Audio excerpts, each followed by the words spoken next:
Hi! ಎಲ್ರಿಗೂ ನಮಸ್ತೆ. ಮತ್ತೊಂದು ಮಿನಿ ವ್ಲಾಗು. ಎಂದಿನಂತೆ ಬೆಳಿಗ್ಗೆ ಬೇಗ ಎದ್ದು ಎಲ್ಲ ಕೆಲಸಗಳನ್ನ ಮುಗಿಸ್ಕೊಂಡು, ಪೂಜೆ ಕೂಡ ಮುಗಿಸ್ಕೊಳ್ತಿದ್ದೀನಿ. ಬೆಳಗ್ಗೆ ಟಿಫನ್‌ಗೆ ಮಕ್ಕಳ ಲಂಚ್ ಬಾಕ್ಸಿಗೋಸ್ಕರ ರೊಟ್ಟಿ, ಪಾಲಕ್ ಸೊಪ್ಪು ಹಾಕಿರುವಂಥ ಬೇಳೆ, ಮೊಳಕೆ ಕಾಳು ಪಲ್ಯ ಮಾಡ್ತಾ ಇದ್ದೀನಿ. ಇನ್ನು ಸ್ನ್ಯಾಕ್ಸಿಗೆ ಪಪಾಯ ಹಣ್ಣನ್ನ ಕೊಡ್ತಾ ಇದ್ದೀನಿ.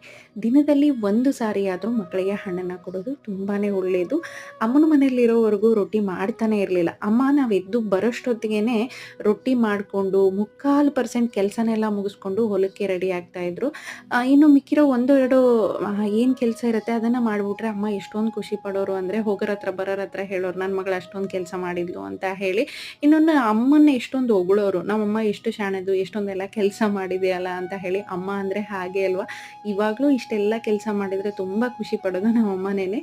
ಹಸ್ಬೆಂಡ್‌ಗೆ ಮುಟ್ಗೆ ಅಂದ್ರೆ ತುಂಬಾನೇ ಇಷ್ಟ. ಹಾಗಾಗಿ ಮುಟ್ಗೆ ಮಾಡ್ಕೊಟ್ಟಿದ್ದೆ. ಇನ್ನು ಊಟ ಮುಗಿಸ್ಕೊಂಡು ಕಿಚನ್ ಈ ಥರ ಇದೆ. ಇದೆಲ್ಲನೂ ಕ್ಲೀನ್ ಮಾಡ್ಕೋಬೇಕು. Please subscribe. Thanks for watching.